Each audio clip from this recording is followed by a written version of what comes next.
Hello everyone, আজকে তোমাদের জন্য আবারও নতুন ইন্টারেস্টিং ড্রামা নিয়ে চলে এসেছি। আশা করি ড্রামাটি তোমাদের সকলের কাছে অনেক ভালো লাগবে। তো চলো আর দেরি না করে এক্সপ্লেনেশন স্টার্ট করি। ড্রামার শুরুতে আমরা ফিমেল লিড শাওপিকে দেখতে পাই, যে তার বেডে ঘুমাচ্ছিল।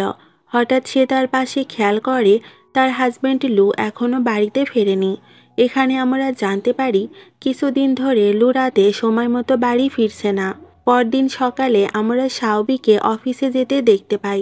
যাওয়ার সময় লু তাকে আটকায় আর কিছু কথা বলতে চায়। শাওবি বুঝে যায় লু কী ব্যাপারে কথা বলতে চায়। আসলে লু তার আর শাওবির ডিভোর্সের ব্যাপারে কথা বলতে চাচ্ছিল। এরপর লু বলে, আমি তোমাকে কম্পেনসেশন দিতে রাজি আছি, কিন্তু শাওবি এতে না করে দেয়। তখন লু বলে, আমি এই বাংলো, আমাদের কিছু প্রপার্টি এবং সেকেন্ড কোম্পানি তোমার নামে লিখে দিব। এসব কথা শুনে শাওবি খুবই রেগে যায় আর বলে, আমার এসবের কোনো প্রয়োজন নেই। এই বলে ও ওখান থেকে চলে যায় আর কাঁদতে থাকে। এরপর আমাদের ফ্ল্যাশব্যাক দেখানো হয়। সেখানে আমরা দেখতে পাই একদিন রাতে শাওবি লুকে কল করে এটা জানার জন্য যে সে কখন বাসায় আসবে। তখন তার কল শিন নামের একটা মেয়ে রিসিভ করে, যে কিনা লুয়ের ফার্স্ট লাভ ছিল। শিনের ভয়ে শুনেই শাওবি কলটা কেটে দেয়। এরপর লুকে তার কেবিনে দেখা যায়। ওখানে লুয়ের অ্যাসিস্ট্যান্ট তাকে দিয়ে কিছু সাইন করাচ্ছিল। তখন লুয়ের অ্যাসিস্ট্যান্ট বলে, গতকালই তার ওয়াইফ মানে শাওবি রেজুলেশন লেটার জমা দিয়েছে। লু ভাবতে থাকে, আমি তো শুধু ডিভোর্সের কথা বলেছিলাম, ও কেন রিজাইন করলো। লু তার অ্যাসিস্ট্যান্টকে বলে, তুমি কি ওর রেজুলেশন অ্যাপ্রুভ করে দিয়েছ? তখন সে হ্যাঁ বলে। এটা শুনেই লু খুবই রেগে যায়। পরে সিনে আমরা লু আর শাওবিকে তাদের ডিভোর্স সার্টিফিকেট নিতে দেখতে পাই। লু শাওবিকে ড্রপ করে দিতে চাইলে শাওবি ডিরেক্ট মানা করে দেয়। এরপর তারা ওখান থেকে চলে যায়। এরপর লু ডিভোর্স সার্টিফিকেট নিয়ে তার মায়ের কাছে আসে আর বলে, তুমি যেমনটা চেয়েছিলে আমি তেমনটাই করেছি। এবার তোমার পালা, তোমাকে আমার কথা রাখতে হবে। ডিভোর্স পেপার দেখে লুয়ের মাথাও শক হয়ে যায়, কারণ সে বুঝতে পারেনি যে লু সত্যি শাওবিকে ডিভোর্স দিবে। এরপর শাওবি তার বেস্ট ফ্রেন্ড মিমিকে কল করে আর বলে, জানো আমার লেখা গল্প একটা ফিল্ম আকারে খুব শীঘ্রই মার্কেটে আসতে চলেছে। এটা শুনে মিমি তো অনেক খুশি হয়। তাদের মধ্যে অনেক কথা হলেও শাওবি মিমিকে তার ডিভোর্সের ব্যাপারে কোনো কথাই বলে না। এরপর আমাদের 7 মাস পরের সিন দেখানো হয়। শাওবি বাইরে ঘুরতে বের হয়। সেখানে তার সাথে লুয়ের দেখা হয়ে যায়। ধন্যবাদ। যেখানে লুয়ের সাথে শাওবি শিনকেও দেখতে পাই। এখানে শাওবি জানতে পারে শিন আসলে প্রেগনেন্ট আর তার বাচ্চার বাবা হলো লু। এটা দেখে শাওবির মনটা খারাপ হয়ে যায়। ও সেখান থেকে চলে যেতে থাকে। তখন তার সাথে তার পূর্ব পরিচিত একটা ছেলের দেখা হয়।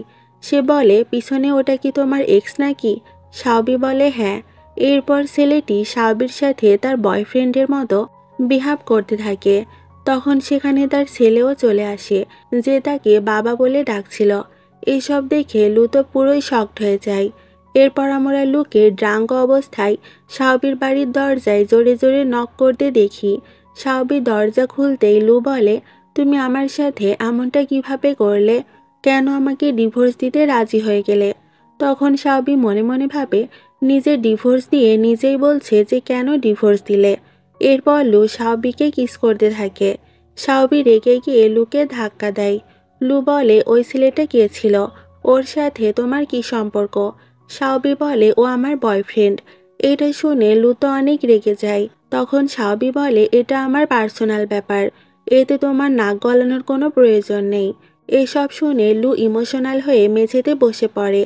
তখন শিনের কল এলে শাওবি রিসিভ করে বলে, লু এখন ঘুমিয়ে পড়েছে, তুমি কালকে ফোন দিও। পরে সিনে লুকে শিনের সাথে হসপিটালে দেখা যায়। শিন লুকে বলে, কাজের সুবিধার্থে তার হয়তো এই বেবিটা অ্যাবর্ট করে দেওয়া উচিত। লু এতে মানা করে বলে, কাজের চিন্তা করো না, এখন তুমি তোমার আর বেবির হেলথের কথা ভাবো। এরপর রাতে শাওবিকে তার 2 ফ্রেন্ডের সাথে বসে ড্রিঙ্কস করতে দেখা যায়। শাওবি ওখানে লুয়ের নামে উল্টাপাল্টা বলছিল। ঠিক তখন তাদের পাশ দিয়ে একটা ছেলে যাচ্ছিল, যে কিনা লুয়ের ফ্রেন্ড ছিল। লুয়ের কথা শুনতে পেয়ে ছেলেটি লুয়ের কেবিনে গিয়ে তাকে বলে, কেউ তার নামে উল্টাপাল্টা কথা বলছে, হয়তো সেটা তার এক্স ওয়াইফ হতে পারে। তখন লু বাইরে আসে আর শাওবিকে মাতলামি করতে দেখে তাকে ড্রিঙ্কস করতে মানা করে। শাওবি ওর কথা না শোনায় লু নিজেই ড্রিঙ্কস করে নেয়। শাওবির অবস্থা দেখে লুকে ক্যারি করে তার বাড়িতে নিয়ে যায়। সেখানে গিয়ে শাওবির অবস্থা আরও খারাপ হয়ে যায়। লু কোনোভাবে তাকে ঠিক করে, আর যখনই সে শাওবিকে হাক করতে চায় তখনই তাদের মাঝে অনেক ঝগড়া হয়। এক পর্যায়ে গিয়ে লু শাওবিকে হাক করে আর বলে, আমি তোমার সাথে সারা জীবন থাকতে চাই আর শিনের ব্যাপারটা তোমাকে এক্সপ্লেন করতে চাই। কিন্তু কথা শোনার আগেই শাওবি লুয়ের কাঁধেই ঘুমিয়ে পড়ে। পরদিন সকালে শিন শাওবির বাড়িতে আসে ক্ষমা চাইতে, কারণ গতরাতে তার হাজবেন্ড হয়তো তাকে এসে অনেক ডিস্টার্ব করেছে। শাওবি বলে সে তো তার পুরাতন লাভারের কাছে আসবেই, এটাই তো স্বাভাবিক। তখন শিন হঠাৎই খেয়াল করে সেখানে একটা ওয়াইনের বোতল ছিল, যেটা কি নালু সাধারণত খেয়ে থাকে। এটা দেখে তার আর কিছু বুঝতে বাকি থাকে না। আসলে শিন এখানে এসেছে শাওবিকে ফাঁসানোর জন্য। এরপর শিন ওয়াশরুমে যাওয়ার কথা বললে শাওবি তাকে ওয়াশরুমটা দেখিয়ে দেয়। কিছুক্ষণ পর ওয়াশরুম থেকে শিনের চিৎকার শোনা যায়। সে ভাবে হয়তো শিন পড়ে গেছে। শিন তখন দ্রুত লুকে ফোন করে আর বলে তার পেটে অনেক ব্যথা হচ্ছে। ফোনে লু শাওবির আওয়াজে শুনতে পায়। এক পর্যায়ে শাওবি দরজা ভেঙে ভেতরে ঢোকে আর দেখে শিন একদম ঠিক আছে। তখন শিন ইচ্ছে করে শাওবির জুতার ছাপ তার পেটে লাগিয়ে নেয়, যেন লু শাওবিকে সন্দেহ করে যে শাওবি ওর পেটে কিক মেরেছে। দরজা ভাঙতে গিয়ে শাওবির হাত কিছুটা কেটে যায়। সেখান থেকে রক্ত নিয়ে ইচ্ছে করেই শিন তার গায়ে লাগিয়ে নেয়। এসব দেখে শাওবি খুবই রেগে যায় আর শিনের সাথে ঝামেলা করতে থাকে।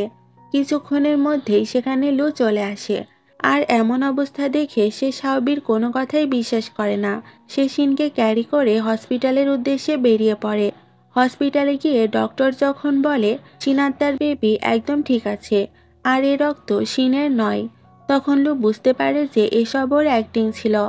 পরে সিনে লুকে শাওবির বাড়িতে দেখা যায়। লু এসে দেখে শাওবি ঘুমাচ্ছে আর তার হাত কিছুটা কেটে গেছে। তখন লু ওখানে মেডিসিন লাগিয়ে দেয়। শাওবি লুকে দেখে তাকে ওখান থেকে চলে যেতে বললে লু যেতে চায় না আর বলে, আমি সব জেনে গেছি, দোষটা তোমার ছিল না। লু শাওবির কাছে ক্ষমা চায় আর বলে, আমার তোমার কাছে 3টা ডিমান্ড আছে। শাওবি বলে, আমার কাছে ডিমান্ড করার তুমি কে?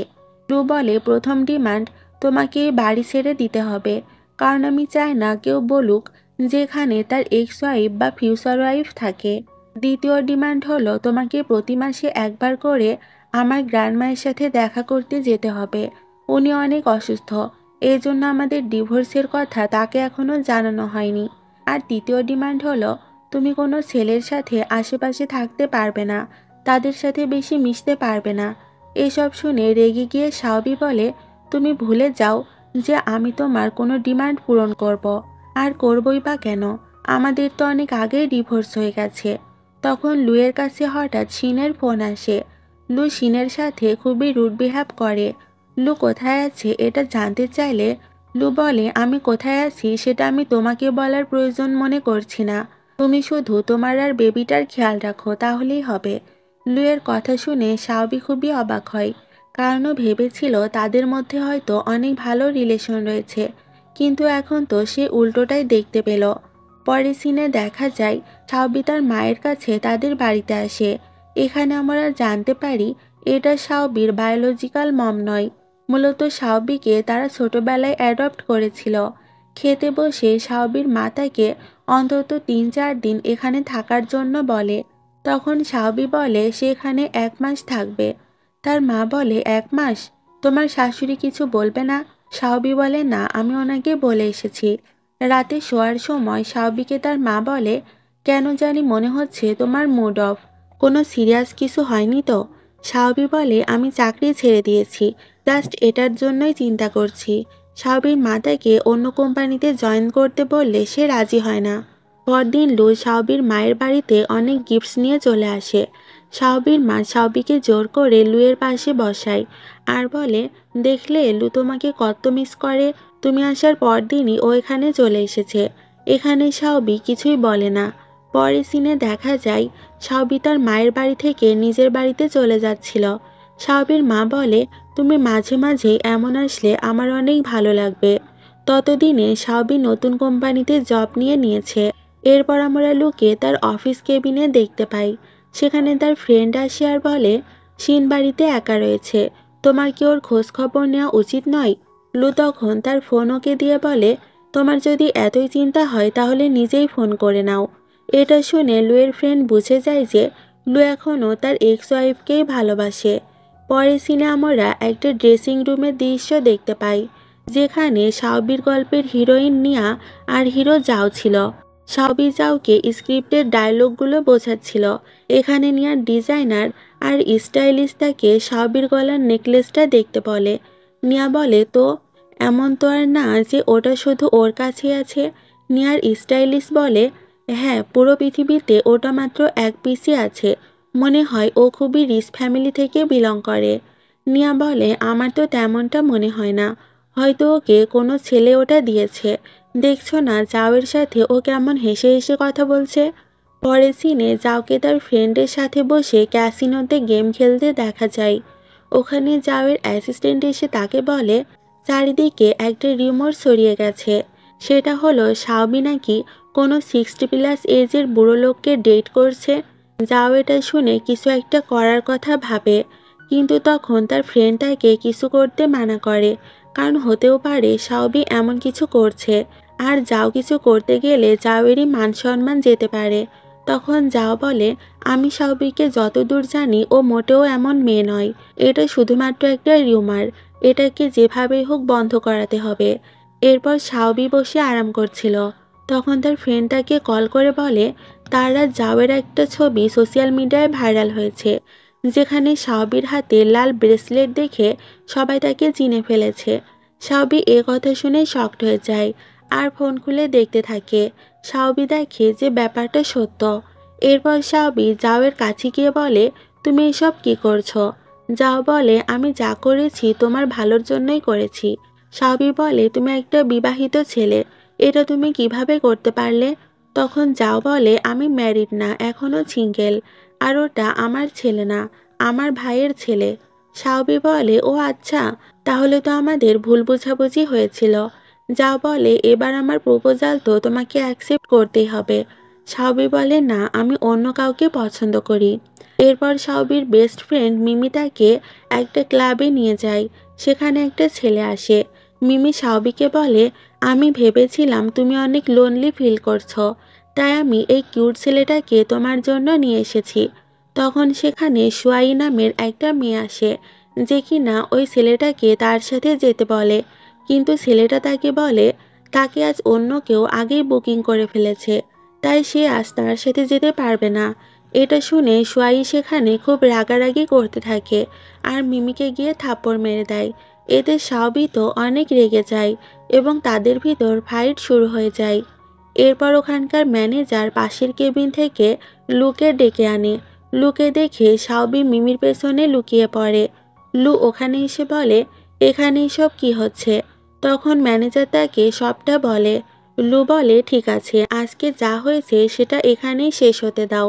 এরপর লু শাওবিকে দেখতে পেয়ে বলে, তুমি কি সামনে আসবে নাকি আমি ওখানে যাব? তো শাওবি সামনে আসতেই লু তার গলায় একটা দাগ দেখে বলে, এটা কিভাবে হলো? সবকিছু জানার পর লু সোয়াইকে গার্ডস দিয়ে ওখান থেকে বের করে দেয় আর শাওবিকে ক্যারি করে ওখান থেকে নিয়ে যায়। এরপর আমরা লুকে তার মায়ের সাথে কথা বলতে দেখি। লুকে তার মা শিনকে বিয়ে করতে বলছিল, কিন্তু লু কোনোভাবেই এটা করতে চায় না। লু বলে, যদি বিয়ে করতেই হয় তাহলে আমি শুধুমাত্র শাওবিকেই করব, শিনকে আমি কখনোই বিয়ে করব না। রাতে আমরা সবাইকে একসাথে ডিনার করতে দেখি। এখানে আমরা জানতে পারি শাওবির ফিল্মের ইনভেস্টর মূলত লু, এই জন্য তারা সবাই মিলে আজকে ডিনার করছে। সবাই নিজেদের হাতে ড্রিঙ্কসের গ্লাস তুলে নিলেও লু শাওবির হাত থেকে গ্লাসটা নিয়ে তার হাতে পানির গ্লাস ধরিয়ে দেয়। এরপর তারা বসে কথা বলতে থাকে। লু শাওবিকে স্যুপ সার্ভ করে। ওখানে ওয়েটার এসে শাওবির গ্লাসে ওয়াইন দিলে শাওবি সেটা খেতেই যাচ্ছিল, ঠিক তখনই লু তার হাত ধরে নেয় আর শাওবিকে ড্রিঙ্কস করতে দেয় না। লু শাওবিকে স্পেশালভাবে কিছু একটা বলে, যেটা শুনে শাওবির হাত থেকে পানি লুয়ের গায়ে পড়ে যায়। সাওবি সেটা টিস্যু দিয়ে পরিষ্কার করে দেয়। লু সাওবিকে দেখে তখন হাসছিল। এতে সে আরও বেশি নার্ভাস হয়ে যায় আর তার হাত থেকে লুয়ের ফোনটাও পড়ে যায়। এতে সাওবি খুবই এম্বারেস ফিল করতে থাকে আর দৌড়ে ওয়াশরুমে চলে যায়। তখন তার পিছন পিছন তার ফ্রেন্ড শিয়াও আসে। শিয়া সাওবিকে বলে, তুমি এসব কি করছো? ও এই মুভির ইনভেস্টর। ও তোমাকে হালকাভাবে নিচ্ছে ঠিকই, কিন্তু একবার রেগে গেলে কিন্তু বিপদ হবে। তখন তোমার আর মুভিটাই করা হবে না। শিয়া ওখান থেকে চলে গেলে ওখানে লু আসে আর সাওবিকে কিস করার চেষ্টা করে।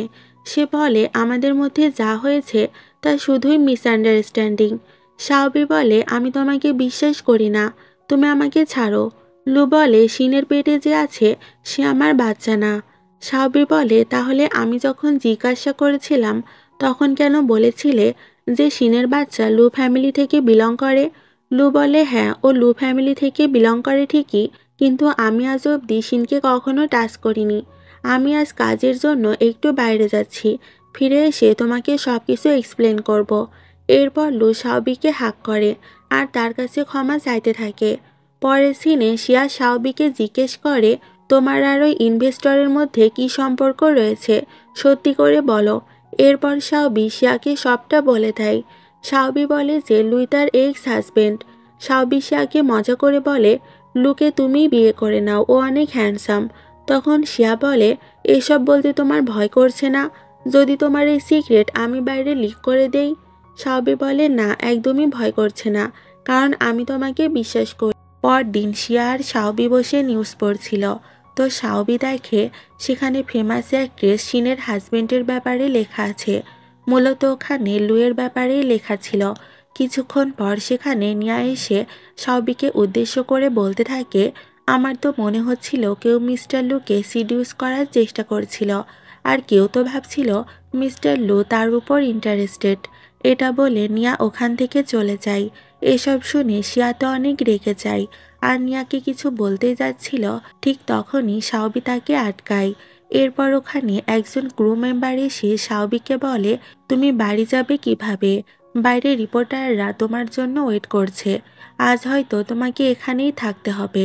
অন্যদিকে শিয়া তার পেটে হাত রেখে ভাবছিল তাকে যত দ্রুত সম্ভব এমন কিছু করতে হবে যেন লু তাকে বিয়ে করে নেয়। এখানে আমরা জানতে পারি শিন লুকে বিয়ে করতে চাচ্ছিল মূলত তার প্রপার্টির লোভে। এরপর আমরা সাওবিকে তার বাড়িতে ঘুমিয়ে থাকতে দেখি। তখন সেখানে লু আসে আর তার দরজায় নক করতে থাকে। লু ভেতরে এলে সাওবি তাকে পানি দেয়। তখন লু বলে, তুমি কি নিউজটা দেখোনি? এত শান্ত আছো কিভাবে? সাওবি বলে, আমি জানি ওইটা ফেক, তাই সান্ত্বনা থেকে আর কি করব। পরের সিনে আমরা দেখতে পাই লু শিনকে বলে, তুমি মিডিয়ার সামনে এসে সব সত্যিটা বলে দাও। তখন শিন বলে, না, আমি এটা করতে পারবো না, এটা আমার বেবির ফিউচারের ব্যাপার। লু বলে, দেখো, আমি সবই জানি, সব জেনেই আমি তোমার সাথে একটা কথা বলতে এসেছি। আমি কিন্তু চাইলে পুলিশকে কমপ্লেন করতে পারতাম। এসব শুনে শিন বলে, তুমি কি বলতে চাইছো? লু বলে, আমি জানি ওই নিউজটা তুমিই ছড়িয়েছ। শিন বলে, তুমি যা ভাবছো মোটেও এমনটা নয়। কিছুক্ষণ পর লুয়ের অ্যাসিস্ট্যান্ট সব প্রমাণ নিয়ে ওখানে চলে আসে। সেগুলো সে শিনকে দেখায় আর বলে, তুমি কি ভেবেছিলে আমি কিছুই জানতে পারবো না? সব প্রমাণ দেখে তো শিন শকড হয়ে যায়। লু বলে, নেক্সট টাইম যদি আর কোনো উল্টোপাল্টা কিছু করতে দেখেছি তাহলে তুমি আর তোমার বাচ্চা দুইটারই অবস্থা খারাপ হয়ে যাবে, কথাটা মনে রেখো। এই বলে লু ওখান থেকে চলে যায়। পরের সিনে লুকে তার অ্যাসিস্ট্যান্ট বলে, আমি ডক্টরের সাথে কথা বলেছিলাম, উনি বললেন শিন ফিজিক্যালি একদম ফিট, তবে মেন্টালি স্টেবল নয়। লু বলে, ঠিক আছে, আমরা এসব নিয়ে পরে আলোচনা করব। এরপর লু আর সাওবি বসে যখন কথা বলছিল হঠাৎ তখনই তার পেটে ব্যথা শুরু হয়। সাওবি লুকে মেডিসিন দিয়ে রেস্ট নিতে বলে। তো লু ওখানে শুয়ে পড়লে সাওবি লুয়ের অ্যাসিস্ট্যান্টকে কল করে সব কিছু জানায়। অ্যাসিস্ট্যান্ট বলে, আমি ওনাকে গত 6 মাস ধরে বলছি চেক আপ করানোর জন্য, কিন্তু উনি তো আমার কথা শুনছেনই না। তখন সাওবি বলে, ঠিক আছে, তুমি আজ ডক্টরের অ্যাপয়েন্টমেন্ট বুক করো, আমি লুকে চেক আপের জন্য নিয়ে যাব। এরপর তারা ডক্টরের কাছে যায়। ডক্টর ছিল লুয়ের ফ্রেন্ড। সে সাওবিকে বলে, গত 6 মাস ধরে বলেও লুকে চেক আপ করানোর জন্য আনতে পারেনি। এখন যেহেতু এসেছে তার মানে এর পিছনে তোমারই হাত রয়েছে। এটা শুনে সাওবি একটু লজ্জা পায় আর বলে, আমি বাইরে বসছি, চেক আপ হয়ে গেলে আমাকে ডাক দিও। সাওবি যখন বাইরে বসেছিল তখন ওখানে সাওবি শিন আর তার মাকে আসতে দেখে। তাদের দেখে সাওবি উল্টো দিকে হাঁটতে শুরু করে আর তখনই তার ফোনটা নিচে পড়ে যায়, যেটা শিনের মায় তাকে উঠিয়ে দেয়। পিছন ঘুরতেই শিনের মা সাওবিকে দেখে নেয় আর তার সাথে ঝামেলা করতে শুরু করে দেয়। সে সাওবিকে বিভিন্ন রকম আজেবাজে কথা শোনাতে থাকে। এক পর্যায়ে শিন আর সাওবির মধ্যে হাতাহাতি শুরু হলে তারা দুজনেই নিচে পড়ে যায়। এতে শিনের পেটে ব্যথা শুরু হয়। তখন সেখানে নার্স আর লু চলে আসে। তারা শিনকে অপারেশন থিয়েটারে নিয়ে যায়। বাইরে বসে সাওবি খুবই চিন্তা করছিল। তখন লু তাকে বলে, তুমি একদম চিন্তা করো না, এতে তোমার কোনো দোষ নেই। এরপর লু তার ড্রেস চেঞ্জ করতে চলে যায়। তখন সেখানে লুয়ের মা বাবা চলে আসে, সাথে শিনের মাও ছিল। তারা সবাই সাওবির উপর রেগে চিৎকার করতে থাকে। শিনের মা সাওবিকে বলে, যদি তুমি আমার মেয়েকে ধাক্কা না দিতে তাহলে আজকে তার এই অবস্থা হতো না। ওর যদি কিছু হয় আমি তোমাকে ছাড়ব না। লুয়ের বাবা সাওবিকে বলে, তোমাদের দুজনের ডিভোর্স হওয়া সত্ত্বেও তোমরা কেন কন্ট্রাক্ট রেখেছ? সাওবি বলে, হ্যাঁ রেখেছি। তখন লুয়ের বাবা বলে, লুয়ের সাথে তোমার কন্ট্রাক্ট রাখা উচিত নয়। মনে হয় তোমার মা তোমাকে কিছুই শেখায়নি। সাওবি বলে, আমাদের এসব ব্যাপারে আমার মাকে টানার কোনো প্রয়োজন নেই। এটা শুনে সে আরও রেগে যায় আর সাওবিকে থাপ্পড় মারে। তখন সাওবি দেয়ালে আঘাত পায় আর তার মুখ দিয়ে রক্ত পড়তে থাকে। তখন ওখানে লু চলে আসে আর তার বাবাকে বলে, তোমাকে কে বলেছে ওকে টাচ করতে? এরপর লু সাওবিকে কোলে তুলে ওখান থেকে চলে যায়। লু সাওবিকে তার ডক্টর ফ্রেন্ডের কাছে নিয়ে যায়। সে লুকে বলে, তুমি চিন্তা করো না, ও ঠিক আছে, শুধু একটু রেস্টের প্রয়োজন। তবে আমাকে একটা কথা বলো, ওকে ডিভোর্স দেওয়ার কি দরকার ছিল? তোমরা দুজন তো ছোটবেলা থেকে একসাথে ছিলে। লু বলে, ও আমাকে মনে রেখেছে ঠিকই, কিন্তু ওর মনে অন্য কেউ আছে। তখন লুয়ের ফ্রেন্ড বলে, তোমার একবার ওর সাথে গিয়ে কথা বলা উচিত, হয়তো তোমাদের মধ্যে কোনো মিসআন্ডারস্ট্যান্ডিং হচ্ছে। লু বলে, ব্যাপার না, আগেও সুস্থ হোক, তারপরই না হয় এসব নিয়ে ভাবা যাবে। এরপর আমাদেরকে ফ্ল্যাশব্যাক দেখানো হয়। সেখানে আমরা দেখতে পাই লুয়ের ভাই পানিতে ডুবে মারা যায়। লুয়ের মা তার ভাইয়ের মৃত্যুর জন্য লুকে দোষারোপ করতে থাকে আর বলে, যদি তুমি তোমার ভাইকে দেখে রাখতে তাহলে এমনটা হতো না। এরপর কলেজের সিন দেখানো হয়। সেদিন সাওবি নিজে এসে লুয়ের সাথে ইন্ট্রোডিউস হয়। এরপর সিন আবার বর্তমানে শিফট হয়। এখানে আমরা দেখতে পাই মিমি তার বেস্ট ফ্রেন্ড সাওবির সাথে দেখা করতে আসে আর বলে, আমি ভেবেছিলাম লু তোমার সাথে আছে, কিন্তু তুমি তো এখানে একাই বসে আছো। সাওবি বলে, বাদ দাও, ও হয়তো বিজি আছে। পরের সিনে দেখা যায় যাও এসে সাওবিকে পিক করে আর তাকে গাড়িতে নিয়ে বসায়। এরপর যাও সোজা চলে যায় লুয়ের কাছে। ওখানে গিয়ে এসে লুকে মারতে থাকে আর বলে, তোমার জন্যই আজ সাওবির এই অবস্থা, ওর সাথে তুমি কি করেছ? তখন হঠাৎ সাওবি পেছনের দিকে তাকায় আর দেখে তারা দুজন নিজেদের মধ্যে ঝামেলা করছে। সাওবি গাড়ি থেকে নেমে তাদের কাছে যায় আর যাওকে থামতে বলে। যাও সাওবিকে বলে, তুমি গাড়িতে গিয়ে বসো, তুমি এখনো সুস্থ নও। সাওবি গাড়িতে গিয়ে বসে। এরপর যাও লুকে ওয়ার্ন করে ওখান থেকে চলে যায়। সাওবি বাড়ি চলে গেলে যাও তাকে কল করে আর বলে, কতক্ষণ হয়ে গেল, তুমি আমার সাথে দেখা করতে এলে না কেন? সাওবি বলে, শুটিং শেষ হয়েছে তো অনেক আগেই, তাই আমি বাড়ি চলে এসেছি। তবে তোমার যদি আমার সাথে কোনো দরকার থাকে তাহলে আমি দেখা করতে যেতে পারি। যাও বলে, মুভি রিলিজিংয়ের ইন্টারভিউ খুব দ্রুতই হতে চলেছে। আমি সেখানে তোমাকে স্পেশাল গেস্ট হিসেবে নিয়ে যেতে চাই, যেখান থেকে তুমি অনেক পরিচিতি পাবে, ফেমাস রাইটারও হয়ে যাবে। এরপর সাওবি তার সব কলিগদের নিয়ে লাঞ্চ করতে চায়। সাওবির ফ্রেন্ড তাকে বলে, এটা তো মনে হয় অনেক এক্সপেন্সিভ রেস্টুরেন্ট, দামি দামি সব খাবারের লিস্ট এখানে রয়েছে।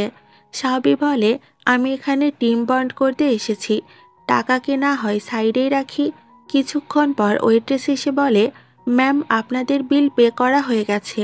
সাওবি তখন বুঝতে পারে সেখানে আগেও এসেছে আর ওরা হয়তো এখনও তাকে লুয়ের ওয়াইফই ভাবছে।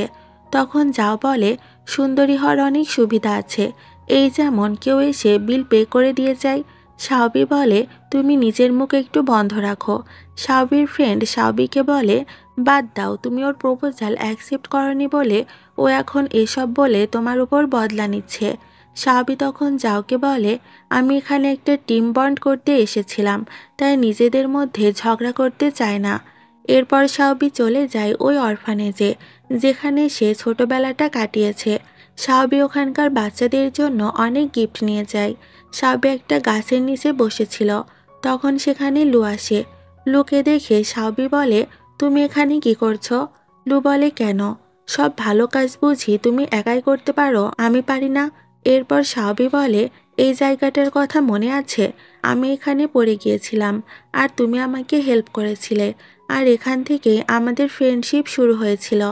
তখন লু বলে, মনে হচ্ছে তুমি এখনও আমাকে ভোলোনি, সবই মনে আছে তোমার। পরের সিনে সাউবিকে অফিসে কাজ করতে দেখা যায়। হঠাৎ তার কাছে কল আসে। সাউবি জানতে পারে তার মায়ের কার অ্যাক্সিডেন্ট হয়েছে। সাউবি তো দ্রুত হসপিটালে চলে আসে।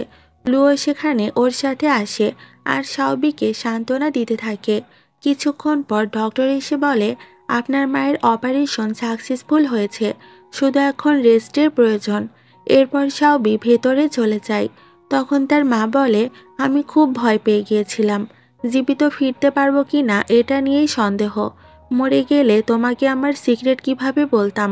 এরপর সাউবির মা তার ফোন চায় আর সেখানে একটা পিকচার দেখিয়ে বলে, এখানে যাকে দেখছো সে আর কেউ নয় বরং তোমার নিজের বাবা। আসলে আমি আর তোমার বাবা একে অপরকে ডেট করতাম, কিন্তু সে অন্য কাউকে প্রেগনেন্ট করে দিয়েছিল, আর তুমি তার মেয়ে। তোমার বাবা একদিন তোমাকে আমার বাড়ির গেটের সামনে রেখে চলে গিয়েছিল, কারণ তার কাছে তোমাকে দেখাশোনা করার মতো কোনো টাকা পয়সাই ছিল না। তখন আমি নিজেও প্রেগনেন্ট ছিলাম। একদিন সে জানতে পারে লু ফ্যামিলি একটা বাচ্চাকে অ্যাডপ্ট করেছে। তখন তাদের পরিবারে 2টা বাচ্চা ছিল।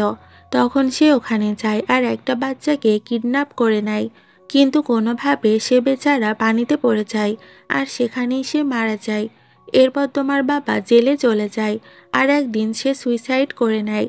আর তখন আবার আমি একটা বাচ্চা জন্ম দিতে চলেছিলাম, কিন্তু সিঁড়ি থেকে পড়ে যাওয়ায় বাচ্চাটা নষ্ট হয়ে যায়। আর তারপর আমি তোমাকে অরফানেজ থেকে নিয়ে এসেছিলাম, আর তখন থেকে তুমি আমার একমাত্র মেয়ে। সব সত্য জানার পর সাবি খুবই শকড হয় আর কাঁদতে থাকে। সাবি তখন বুঝতে পারে যে আসলে কী কারণে লুয়ের ফ্যামিলি তাকে হেট করে। লু আদৌ এসব বিষয়ে জানে কি না সাবি সেটা নিয়েই ভাবতে শুরু করে।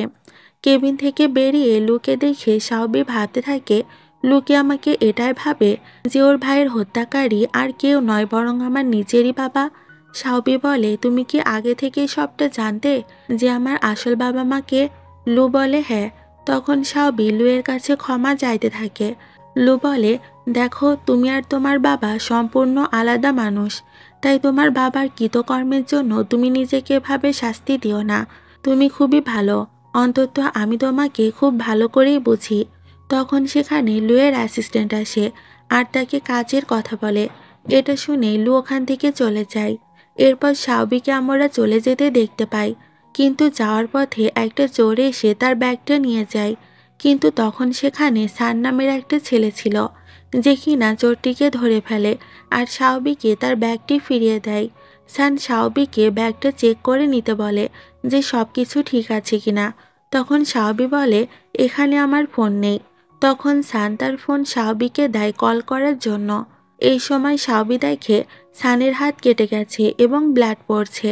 তখন তারা মেডিকেল শপে আসে কিছু মেডিসিন কেনার জন্য। এরপর সাউবি সানের হাতে মেডিসিন লাগিয়ে দেয়। এরপর সাউবি সানের নাম এবং তার নাম্বার নোট করে নেয়। সান সাউবির জন্য ক্লাব বুক করে দেয় আর তাকে যাওয়ার ভাড়াও দিয়ে দেয়।